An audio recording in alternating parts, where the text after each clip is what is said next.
আমরা সবাই শ্রীকৃষ্ণের কথা জানি, কিন্তু কখনো শুনেছেন অচ্যুত, জনার্দন, মুকুন্দ এই নামগুলো? কেন ভক্তরা শ্রীকৃষ্ণকে এত ভিন্ন ভিন্ন নামে ডাকেন? এগুলো কি শুধুই নাম, নাকি প্রতিটির পেছনে লুকিয়ে আছে এক বিশেষ শক্তি ও রহস্য? শ্রীকৃষ্ণ একটি নাম মাত্র, অথচ তার অসংখ্য রূপ, অসংখ্য লীলা। প্রতিটি নামের পেছনে লুকিয়ে আছে এক বিশেষ তাৎপর্য। আসুন জেনে নেওয়া যাক তাদের কিছু গুরুত্বপূর্ণ নাম ও তাদের অর্থ। অচ্যুত, যার কখনো পতন হয় না, যিনি চিরন্তন ও অবিনশ্বর।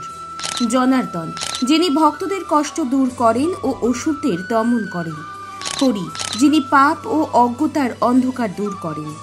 মুকুন্দ, যিনি মুক্তির দাতা, যার কৃপায় মোক্ষ লাভ হয়। পরমেশ্বর, যিনি সর্বশক্তিমান এবং সমগ্র বিশ্ব ব্রহ্মাণ্ডের ঈশ্বর। নবনীতা, যিনি নবনী বা মাখন প্রেমী, শিশুকৃষ্ণের প্রিয় নাম। পদ্মনাভ, যার নাভি থেকে ব্রহ্মার সৃষ্টি, তিনি বিশ্ব সৃষ্টির কেন্দ্র। চতুর্ভুজ, যার 4টি হাত আছে, যা তার ঐশ্বরিক শক্তির প্রতীক। অনন্ত, যার কোনো শেষ নেই, যিনি অনন্তকাল ধরে বিরাজমান।